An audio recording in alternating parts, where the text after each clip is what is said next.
Imagine a country where poverty drives women into prostitution, where polygamy is taxed to discourage the practice, and where cities are so overcrowded that walking down the street feels like navigating through chaos. Could you survive in one of the most polluted and densely populated places on Earth?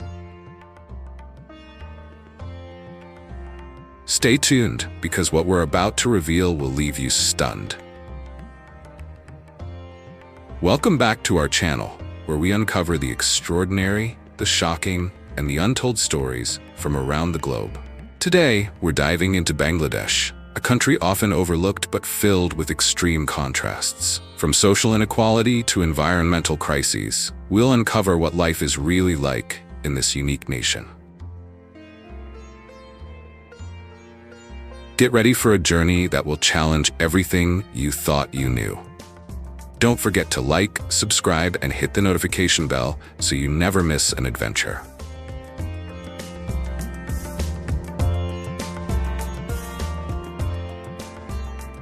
Overpopulation, a country that's bursting at the seams. Bangladesh is one of the most densely populated countries in the world. With over 1,200 people per square kilometer, life here is a daily struggle for space, resources, and survival. Let's take a closer look at Dhaka, the capital city. Imagine this: a city designed for 5 million people now holds more than 20 million inhabitants. Streets are clogged with traffic that barely moves. Public transport is bursting at the seams, and it's not uncommon for people to wait hours just to squeeze onto an overcrowded bus. Families often live in tiny, cramped spaces, with several generations sharing a single room. That's a luxury few can afford.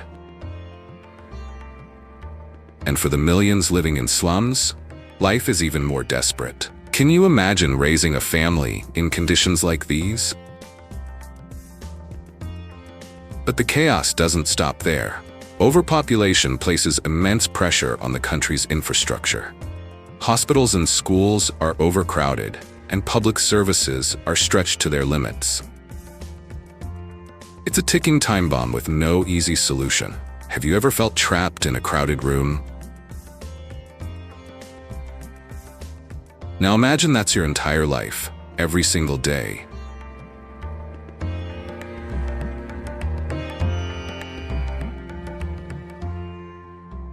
Pollution. Living in a toxic environment.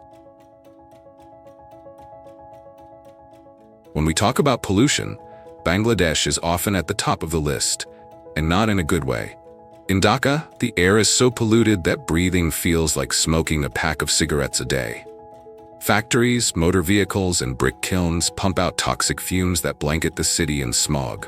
The air quality index often reads hazardous, not just unhealthy, but life-threatening. And the rivers? They're no better. The Buriganga River, once a vital lifeline for Dhaka, is now a toxic soup of chemicals and waste. Industries dump untreated sewage and chemicals directly into the water. For many, this is the only source of water for drinking, cooking, and bathing. The result? Widespread illnesses like cholera, dysentery, and skin infections. One fisherman shared his story. "We used to catch fish here. Now the river is dead. Our livelihood is gone, and we have no choice but to drink this water." His eyes tell the story of a community on the brink. Would you drink water so polluted that it's black and smells like chemicals? For millions in Bangladesh, there's no other option.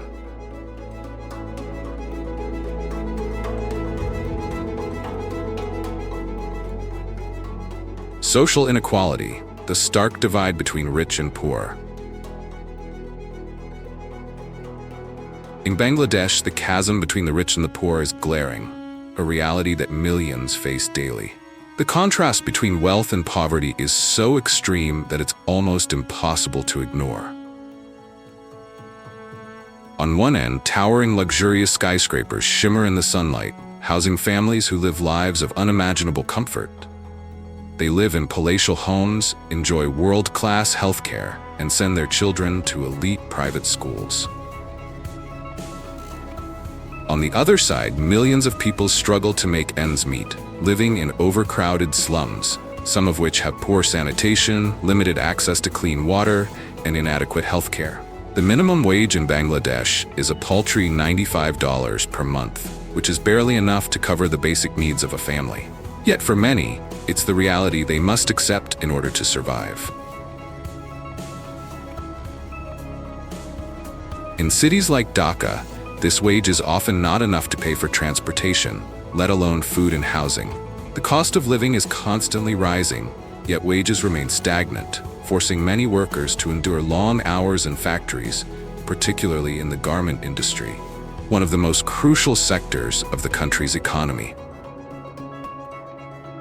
Workers in these industries face some of the most grueling conditions imaginable. They often work in overcrowded factories, where safety regulations are minimal and accidents are frequent. The workers, predominantly women, are expected to meet unrealistically high quotas with little regard for their health or well-being. Meanwhile, the owners and CEOs of these factories live in luxury, enjoying amenities such as private jets, exclusive vacation homes, and lavish parties. The divide is especially striking in Dhaka, the capital city, where wealth and poverty exist side by side. Areas like Sonargaon epitomize the wealth of the elite, with sprawling villas, beautiful gardens, and well-maintained roads. Just a few kilometers away, however, lies the Korail slum, home to thousands of people who live in cramped, poorly constructed huts with little access to basic services. The people in Korail fight daily for survival, struggling to find enough food and clean water. The disparities are evident in nearly every aspect of life. Residents of Sonargaon can afford luxurious vacations abroad, while in Korail, families often have to skip meals just to pay rent. The wealth gap has become so pronounced that it has led to an erosion of social mobility, with many families feeling trapped in a cycle of poverty from which they see no escape. One resident of Korail summed up the struggle, saying, "We work hard every day, but it's never enough. They live in luxury while we struggle just to survive." This sentiment is echoed by millions who feel the deep injustice of a system that rewards the wealthy while leaving the poor to fend for themselves. What would you do if your daily wage was less than the cost of a coffee? In Bangladesh, this is the harsh reality for millions. As the wealthy few continue to thrive, the majority of the population is left fighting for scraps.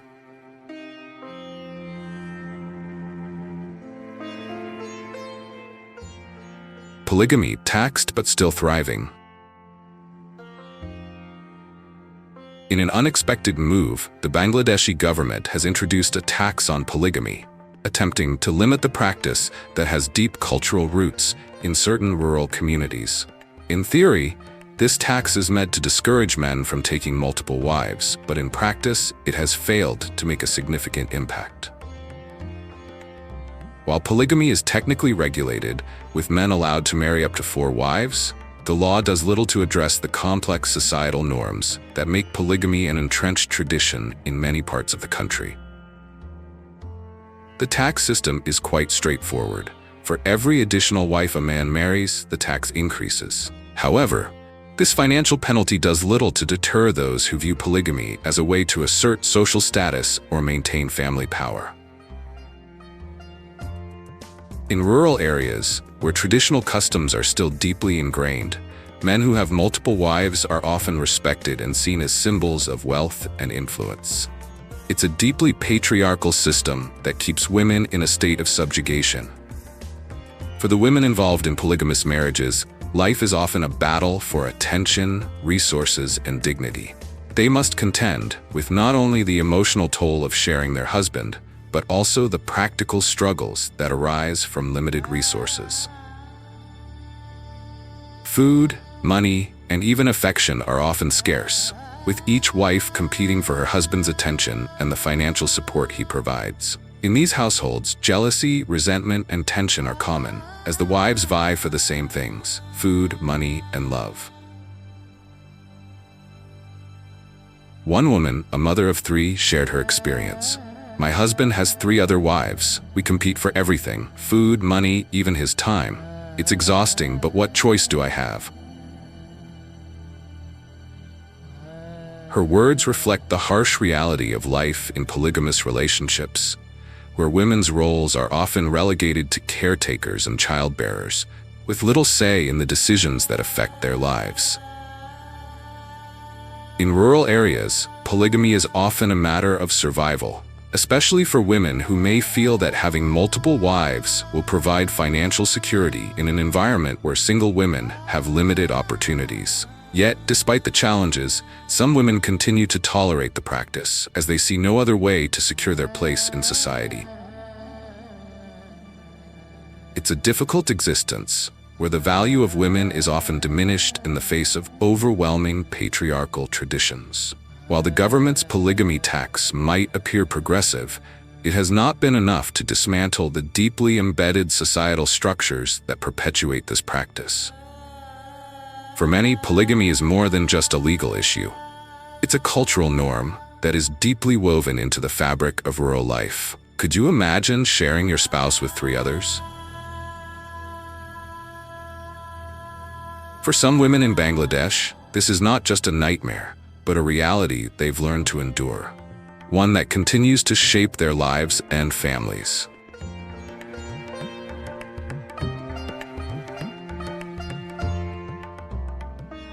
Prostitution and desperation. Extreme poverty forces many Bangladeshi women into prostitution as a last resort. In a country where economic opportunities are scarce and unemployment is high, the decision to enter this profession is often driven by desperation. Places like Daulat Dia, one of the largest legal prostitution districts in the world, stand as a testament to the harsh realities many women face. In Daulat Dia, the women live in conditions of exploitation and constant danger, with few options for escape. Despite the legalization of prostitution in some parts of the country, these women are still seen as outcasts, and their lives are filled with humiliation and suffering. The stigma surrounding their profession is relentless. They are often treated as inferior by society, left to fend for themselves with little support from the government or social institutions. In the district, women are forced to live in overcrowded quarters with very little privacy or security.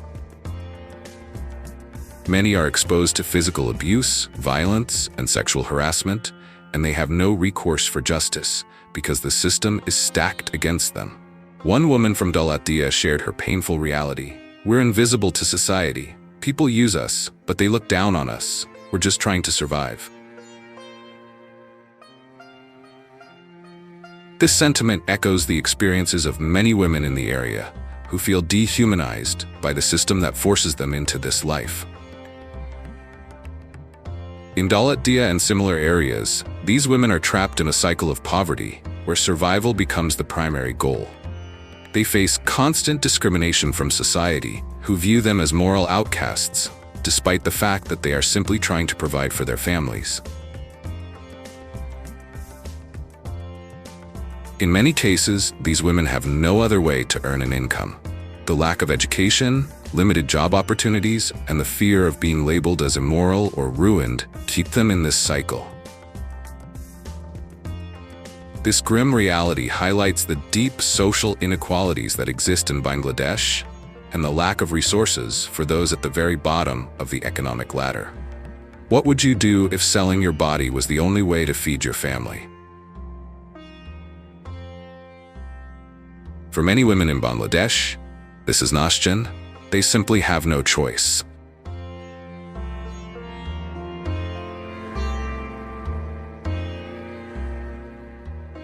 Cultural practices and genetic risks. In Bangladesh, cousin marriage is a common practice, often seen as a way to preserve family ties and protect wealth. This tradition is deeply rooted in the country's cultural and social fabric, where maintaining family connections is prioritized above all else. Families believe that marrying within the extended family helps keep wealth within the family unit, while also strengthening bonds that are seen as essential for social stability. However, this practice carries with it serious genetic risks, especially when marriages are between close relatives, such as first cousins. Studies have shown that these marriages significantly increase the likelihood of congenital diseases and genetic disorders, making children born from such unions more vulnerable to a range of health complications. Medical experts have pointed out that the children of cousin marriages are more likely to suffer from conditions like hemophilia, muscular dystrophy, and heart defects, which can lead to lifelong medical struggles. These genetic risks are well documented, yet the practice persists, as many families see it as a way to preserve their social standing and ensure continuity.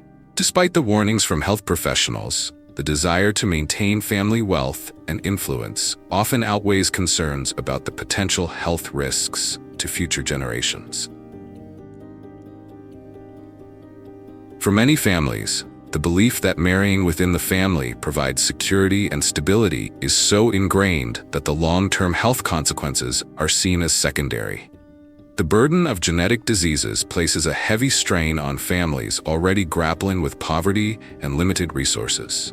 Families often face enormous emotional and financial challenges in trying to care for children born with serious health problems caused by genetic inheritance. Yet, for many, the practice of cousin marriage continues to be viewed as culturally significant, and abandoning it would mean breaking with tradition, something that is unthinkable for many. While some advocates push for awareness and reform, others argue that changing this tradition would result in a loss of cultural identity. This dilemma leaves many in Bangladesh wondering, is preserving tradition worth the risk to future generations' health? Is preserving tradition worth risking the health of future generations? It's a question many in Bangladesh are grappling with as they weigh the consequences of cultural practices against the well-being of their children and future families. Bangladesh is a country of extremes, where resilience and hardship coexist in ways that are both heartbreaking and inspiring. From overpopulation and pollution to social inequality and cultural traditions, life here is a testament to the human spirit's ability to endure. Which of these stories shocked you the most? Let us know in the comments below. Don't forget to like, share, and subscribe to our channel for more eye-opening stories from around the world. And click on the video appearing on your screen now for another incredible journey. Thanks for watching, and we'll see you next time.